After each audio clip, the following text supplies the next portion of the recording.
Abertura. Fundo azul. Linha branca horizontal se divide em duas e forma um quadrado que logo se desfaz. Círculo se divide horizontalmente em outros coloridos e se desfazem. No centro, reporta a justiça. Abri todo o meu coração para ele. E ele me chamou para viajar com ele em um jatinho. E eu, nossa, ele me levou a um hotel 5 estrelas e disse que tínhamos algo especial. Parecia um filme. E aí, de madrugada, tela do celular se ilumina. Baseado em fatos reais, o golpista do Tinder retrata a vida de um estelionatário que engana e conquista mulheres por meio desse aplicativo de relacionamento. O seriado soou como um alerta para Desirê. Foi quando ela decidiu criar uma campanha, em junho desse ano, para ajudar vítimas desse tipo de golpe aqui no Brasil. O projeto sem fins lucrativos Era Golpe Não Amor funciona através do nosso hub www.eragolpenãoamor.com.br. Através do nosso site, as vítimas têm acesso à terapia. Desirê Ramush, representante do projeto Era Golpe. Elas têm acesso ao conteúdo jurídico, elas têm acesso à nossa pesquisa completa, em que mostram os dados inéditos de golpes financeiros que são muito mais comuns do que elas imaginam em relacionamentos amorosos, e também ao conteúdo educacional financeiro, em que a gente explica como criar uma campanha eficiente para arrecadar fundos para minimizar assim suas perdas financeiras. Dados do Instituto de Pesquisa IBU, parceiro do projeto Era Golpe Não Amor, mostram que 4 em cada 10 mulheres brasileiras já foram impactadas por golpes em aplicativos de namoro. 53% afirmam que o golpista já pediu dinheiro emprestado. 12% já perderam mais de R$5.000. Para tentar amenizar os impactos emocionais sofridos por essas vítimas, a coordenadora do projeto, também psicóloga e especialista na terapia EMDR, que significa dessensibilização e reprocessamento por meio de movimentos oculares, utiliza essa técnica para tratar os traumas. E a gente procura integrar essa memória negativa. Ana Lúcia Castelo, psicóloga. Adaptativa de informação do cérebro, e com isso a pessoa pode instalar crenças positivas que podem ajudá-la a ter novamente uma crença de que ela pode ser amada novamente, que ela pode ter relacionamentos mais significativos.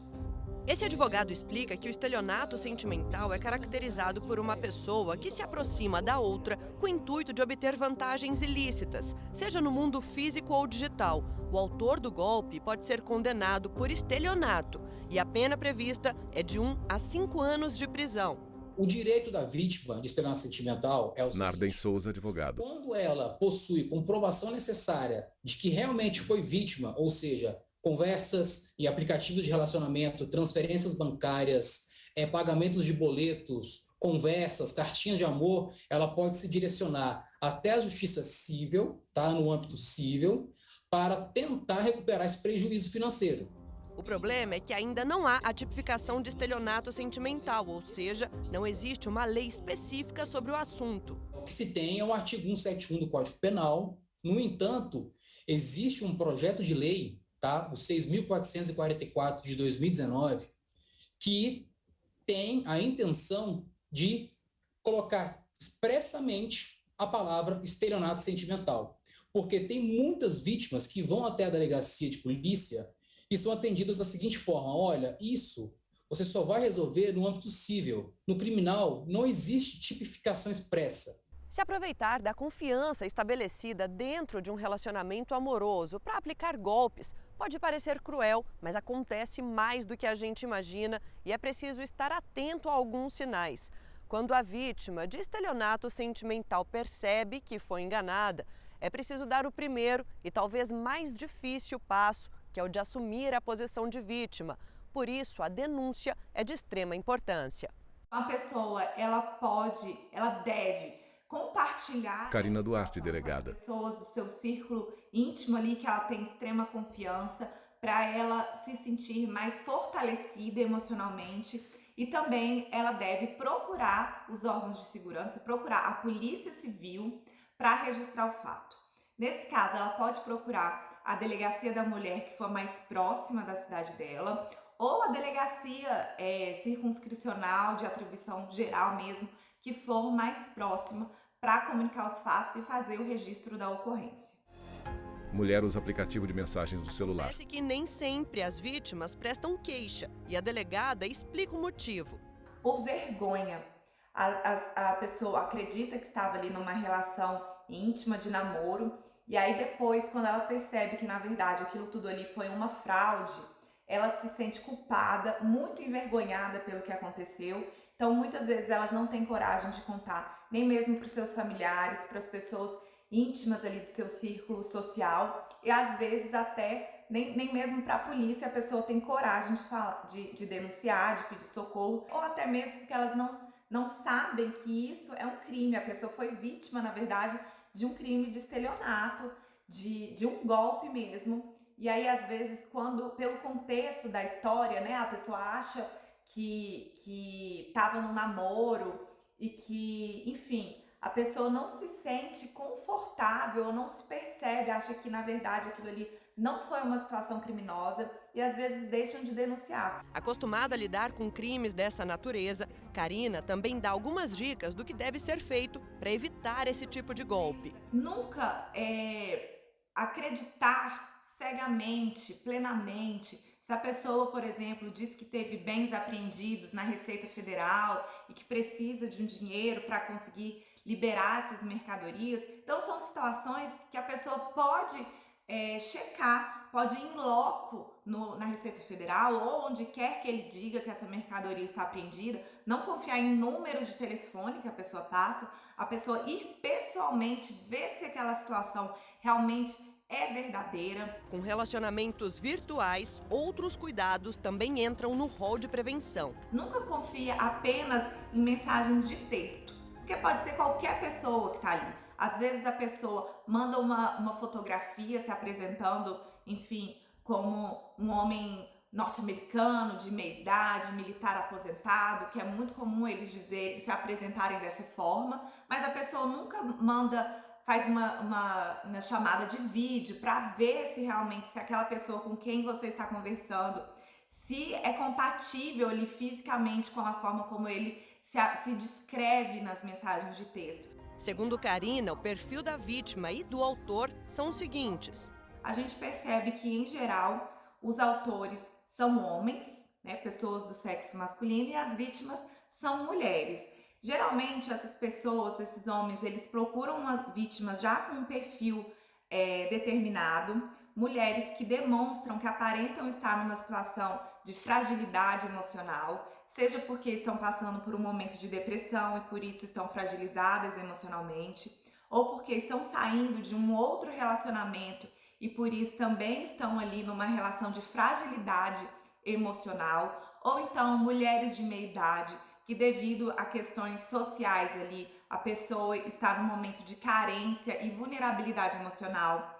Então os autores geralmente já escolhem previamente, já selecionam esse perfil de mulheres para serem vítimas desse tipo de crime. Tela do celular acesa com aplicativos à amostra. E no próximo bloco eu volto para mostrar que no mundo digital os golpes são reinventados a cada dia. Mas é possível se proteger e eu te conto tudo isso já já. Vinheta de transição no Centro Repórter Justiça. Vinheta de transição no Centro Repórter Justiça. Pessoa escolhe ver mensagem suspeita em aplicativo de mensagens no celular. Mensagem de celular podem ser irreversíveis quando se tratam de golpes digitais. A cada dia, os golpistas desenvolvem novos métodos para tentar enganar as vítimas e assim retirar delas algum proveito financeiro e patrimonial. Alisson caiu no golpe do falso emprego. Eles entraram em contato comigo pelo Alisson Dantas, barbeiro. Um falso emprego, né? Que ele disse, você compra os produtos, em cima desses produtos você vai ganhar comissão. Só que ele não explica tudo direitinho. Ele chega e diz, não, você vai ganhar fácil. Você faz um Pix, começa a vender os produtos e desses produtos já vai ganhar comissão.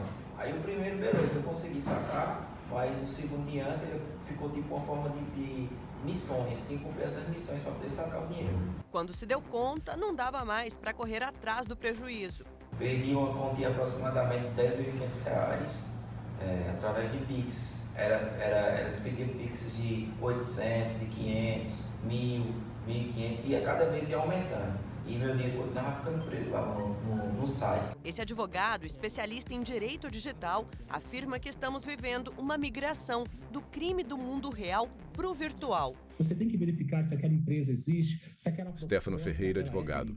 Isso acontece muito. As pessoas realmente, até mesmo, elas são levadas a erro por propostas que acontecem, propostas mágicas, né? Como se fosse o antigo, sabe aquele antigo golpe do bilhete premiado? Realmente ele vai se adaptando, ele vai se reformulando e as pessoas têm que tomar cuidado, porque não existe fórmula mágica para o sucesso, não existe fórmula mágica para a pessoa enriquecer na internet, é necessário muito trabalho. O que existe é muito golpe. Se a pessoa não tomar cuidado, ela vai ser somente vítima de muitos golpes, vai sofrer uma frustração em dois mundos, o mundo real e o mundo virtual. O golpe que a Viviane caiu foi o do falso perfil. Recebeu uma mensagem por uma rede social para participar de um sorteio e concorrer a um final de semana em uma pousada. Na minha viagem de férias em 2021, no meu segundo dia de viagem... Viviane Oliveira, professora. Essas pessoas me mandaram mensagem novamente. Eu, desatenta na hora do passeio, olhei o telefone, eles pediram, só falta para terminar o seu cadastro, a mensagem. Distraidamente, olhei o telefone, passei o código para eles, sendo que o código era o código do meu WhatsApp. Na mesma hora, meu WhatsApp foi derrubado e eu não consegui acessar e não estava entendendo por quê. Pensei que estava sem sinal. Foi quando os criminosos começaram a pedir dinheiro para os contatos da agenda dela. Uma vizinha minha, que estava aqui no Rio de Janeiro, eu estava em Alagoas, ela, infelizmente, pensou que era eu mesma. Ela tinha comentado no meu status, tinha falado comigo mais cedo, comentando as minhas fotos no WhatsApp, e ela pensou que eu poderia estar com algum problema lá e fez a transferência de R$ 1.250, sendo que quando ela foi ver, não era eu, eram os golpistas. E é preciso estar alerta, porque a quantidade de golpes na praça vem crescendo de um tempo para cá. O Radar Febraban de junho de 2022... Antônio Lavareda, sociólogo. Ao último levantamento realizado em dezembro, né, na série levada a efeito com essa marca, o Radar Febraban, aumentou muito, aumentou 9 pontos percentuais, né, o número percentual de brasileiros que foram vítimas de golpes ou tentativas de golpes em um semestre. E quem são as principais vítimas desses golpes ou dessas tentativas? São principalmente pessoas do sexo masculino, pessoas de renda mais alta e também pessoas de faixa etária mais avançada. Apesar da idade, Dona Sônia não se deixou enganar pelos golpistas. A tentativa de golpe aconteceu em junho desse ano. Repórter Renata Teodoro, Brasília DF. Assistindo televisão, quando recebeu uma mensagem pelo WhatsApp de um número desconhecido, mas com a foto da filha, perguntando se ela estava em casa. Acontece que a forma como essa pergunta foi feita fez com que ela desconfiasse. O tipo de mensagem que estava no celular não era... Sônia de Ângelo da Costa, aposentada. Da minha filha mandar para mim. Estava muito seco. E eu desconfiei. Falei, essa não foi a Luciana que mandou. Aí eu liguei para ela e ela na mesma hora confirmou. Não, mamãe, não fui eu que mandei. E aí ela já acionou o resto da família e tudo. Então eu acho que conosco ele não teve sucesso. Eu comecei a já divulgar... Luciana de Ângelo da Costa, artista plástica. Poder disparar tanto para grupos de WhatsApp quanto para as redes sociais, né, para as pessoas tomarem conhecimento de que não era eu, que estavam usando a minha fotografia, mas de um número que não era o meu e que não era eu. Então, para todo mundo ficar alerta para não cair nesse golpe. Luciana é grudada na mãe. A servidora pública, que também é artista plástica, tem um ateliê na casa da Dona Sônia. As duas estão sempre juntas e tiraram de letra a experiência ruim que tiveram. A partir daí eu fiquei ligada, qualquer coisinha eu já desconfio. Ela foi bem perspicaz, graças a Deus, né? Mas é um tipo de assunto que a gente sempre aborda também nos grupos, né? Nos grupos de família, a gente sempre manda para, quando a gente recebe um alerta de algum golpe diferente que está acontecendo, a gente já mostra para todo mundo, para as pessoas ficarem cientes, né? Então, graças a Deus, ela tem ficado bem alerta para isso, bem ligada. Numa tentativa de alertar a população, esse escrivão da Polícia Civil da Paraíba começou a compartilhar informação para combater esse tipo de crime. Eu comecei a fazer pequenos vídeos orientando. Frank Barbosa, escrivão da Polícia Civil da Paraíba.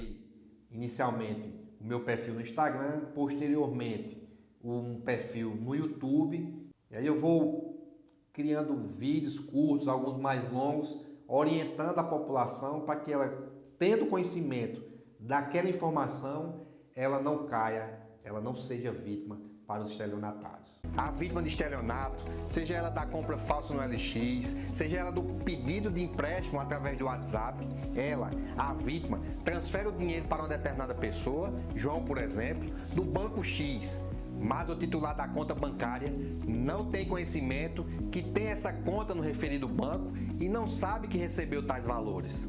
E quando a investigação apontar João como possível autor do crime, ele sequer sabe informar alguma coisa, justamente porque os golpistas abriram a conta em nome dele sem seu conhecimento. E não saia daí, porque no próximo bloco o repórter Leonardo Ferreira vai mostrar outros tipos de golpes que estão rolando por aí. É já já. Vinheta de transição no Centro Repórter Justiça.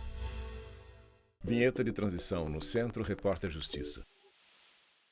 1, 2, 3, 4, 5, 6, 7. A cada 7 segundos, uma tentativa de fraude é registrada no Brasil. O levantamento é da Serasa Experian, empresa que atua em pesquisas sobre negócios e relações de consumo no país. A maior parte dos golpes é pela internet, como mostramos nos blocos anteriores. Mas quando o assunto é calote, há vários tipos, como o do falso delivery, onde o entregador é, na verdade, um criminoso. Existem duas possibilidades.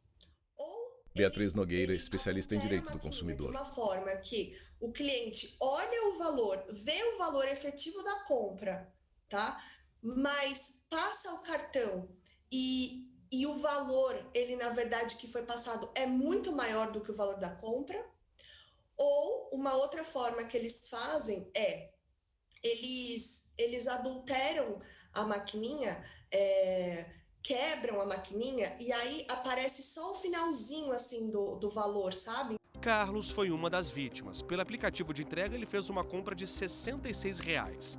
O pedido chegou e na hora de passar o cartão, a mensagem "pagamento não autorizado". Foram 4 tentativas. Aí ele falou pra mim, olha, eu vou voltar pra loja e vou falar pra Carlos Rossi, engenheiro mecânico. Ah, beleza, eu fiz assim, vou fazer até um pix, eu falo pra ela que eu faço um pix pra ela. E ele foi embora.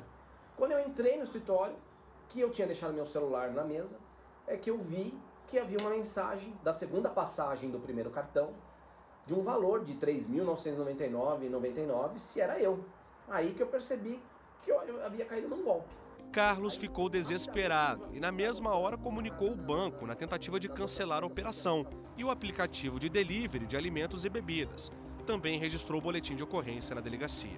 Ele procurou a gente ingressou com a ação contra essa plataforma e estamos aí tentando reaver todo esse prejuízo que ele teve. E pedimos também danos morais no caso dele, né? Porque a gente está falando aí de uma compra de 60, 70 reais e de um prejuízo de quase 10 mil. Então o dano moral aí é nítido, né? Não tem o que discutir. Nessa brincadeira eu descobri que no fim me tomaram um valor de R$ 11.400, né? Nessas 4 passagens que eu fiz. E ameacei o banco de cancelar a compra, de tudo isso. Eu consegui um só que me devolveu os R$ 3.000 reais do último cartão. Os outros não quiseram saber. Foram muito profissionais. Eu sempre tomo muito cuidado com e-mails, com tudo isso. E não me conformei com, né, sentimento de raiva, né, quando eu percebi que eu havia caído num golpe. E se você acha que já viu de tudo, preste atenção nesse outro tipo de fraude. Preparamos uma ilustração para mostrar como age o golpista do restaurante. O homem chega no estabelecimento, olha o cardápio e pede os itens mais caros. Bebidas alcoólicas importadas, frutos do mar e por aí vai. É educado, articulado, conversa com os garçons. Fica horas no restaurante comendo e bebendo do bom e do melhor. Mas na hora de pagar a conta, o golpe. Neste estabelecimento em Goiânia, o prejuízo foi de cerca de R$ 6.000. Ele pediu a conta, a gente levou a conta. Rodrigues Vieira, gerente de restaurante. Levou a conta, ele disse que não se negou a pagar a conta, outro tempo falou que ia pagar a conta, só que ele fingiu que estava passando mal. 2 dias depois, o criminoso aplicou o mesmo golpe neste restaurante em Palmas, em Tocantins. A conta já estava em quase R$4 mil, quando um garçom descobriu, por meio de uma reportagem, que o cliente era um golpista. A gente abordou, a gente falou que descobrimos e a gente... Eduardo Kremer, subgerente de restaurante. Ia embora, numa boa. Mas ele começou a desconversar, disse que tinha que ligar para um tio dele, que ele não tinha dinheiro aqui agora. Começou a dar o velho migué do que ele sempre havia feito nos outros estados. Aí o procedimento nosso é chamar a polícia. Até porque a segurança da nossa casa é feita por policiais. Então esse contato com a polícia e a gente é muito rápido, é direto. Em questão de minutos, a polícia chegou e já foi feito todo o procedimento de abordagem, levar até a delegacia e tudo mais, né? O homem foi preso e a suspeita é a de que ele tenha aplicado o mesmo golpe em vários estados do país. Aqui nós somos o estado, o único estado que conseguiu e ainda está conseguindo manter ele detido. Porque nos outros ele cumpriu a pena mínima e era liberado em 3, 4 dias no máximo. Aqui ele ainda está preso. Em dia de sol, carros chegam a um posto de combustível. Às vezes, o golpe acontece em lugares em que o consumidor está relativamente seguro, como no posto de combustível. Muitos motoristas já foram pegos de surpresa, como Maurício. Eu fiz um abastecimento no valor de 150. Maurício Pimentel, mecânico. O carro estava normal, entendeu? Só que aí quando eu percebi que ele começou a falhar. Eu andei uns 50 km a 70, entendeu? Então eu percebi uma diferença. Vamos supor, quando a gente acelerava, o carro não estava respondendo. Então eu percebi que poderia ser o combustível adulterado, porque o carro estava normal. Maurício levou o carro na oficina e confirmou o que ele suspeitava. Eu tive um prejuízo no valor de 600 a 800 reais, certo? Para tirar o combustível, fazer a limpeza dos bicos, para meu carro voltar ao normal. Algumas dicas podem ajudar o motorista a identificar o combustível adulterado. A primeira é medir o consumo. Se houver diferença, desconfie. Em alguns casos, o veículo também pode apresentar falhas na partida. Tem carros que começam a falhar, tem carros que acendem apenas Sandro Ferrari, empresário. Tem carros que, dependendo da adulteração, nem funcionam. O cara desliga em casa, no outro dia não funciona mais. Então isso aí é variado de carro para carro. Ah, não, mas é 1 em 1000. Não é 1 em 1000. Vou te falar que é 1 em 100. Entendeu? Então, assim, o risco existe. E não tem como a gente saber disso. Outra dica importante: abasteça em postos de confiança. Peça sempre a nota fiscal quando você vai abastecer o seu carro. Independente do valor, independente de qualquer coisa, peça a nota fiscal. Ninguém tem esse hábito, né? Você tendo essa nota fiscal em mão, você vai saber, você vai conseguir comprovar que você abasteceu naquele dia, naquele posto. A especialista em direito do consumidor explica ainda que se o veículo apresentar algo diferente, o motorista desconfiar da qualidade do combustível e o problema for constatado, peça para o mecânico fazer um laudo. Você busca o posto, com isso em mãos, apresenta para eles e fala que você está pedindo o ressarcimento desses danos que você teve com o seu carro, né? Claro que na maioria das vezes, 95% das vezes, os postos não ressarcem amigavelmente isso, né? E aí você tem que procurar um advogado especialista em direito do consumidor e pedir esse ressarcimento pela via judicial. E como se não bastasse, ainda tem os casos onde as bombas são fraudadas. Então a bomba vai dizer que você colocou 20 litros... Carlos Fátio, diretor do Instituto Combustível Legal. Porque o próprio sistema eletrônico da bomba faz com que o consumidor seja lesado. Então essa é a fraude volumétrica, também chamada de bomba fraudada. E para quem já foi vítima, ficam o aprendizado e o sentimento de revolta. Uma lição de aprendizado e ficar atento. Não abastecer em qualquer posto de combustível, procurar os postos melhores de Brasília, correto, e botar pelo menos aditivada, né? Não confiar muito em gasolina comum. Você paga no combustível caro e o combustível ainda vem adulterado, então a gente fica com o pé atrás, né? Frentista retira a bomba de combustível do carro. Mecânico ajusta motor. Pessoa vê aplicativos em celular. Entregador de mochila nas costas chega em residência para entrega. E assim, a gente termina o Repórter Justiça desta semana. Já segue nosso perfil no Instagram? É o TV Justiça Oficial. No YouTube, o canal é o mesmo. Se quiser entrar em contato com a nossa produção, o e-mail é o reporterjustiça@stf.jus.br. Até a próxima! Créditos finais. Produção Marcela Luiza. Reportagem Leonardo Ferreira e Renata Teodoro. Edição de texto Renata Teodoro. Cabelo e maquiagem Eliana Brandão. Cinegrafia Jeff Martins, Lázaro Filho e Luiz Guilherme. Assistência técnica Kleber Leite e Paulo Paz. Edição de pós-produção Tiago Lopes e Rafael Duarte. Videografismo Lucas Matias. Núcleo de programação Rosuazen. Núcleo técnico Fábio Guedes. Núcleo de produção de programas Flávia Soledad. Supervisão. Coordenadoria de Gestão da TV e Rádio Justiça, Secretaria de Comunicação Social, STF. Realização TV Justiça, 20 anos.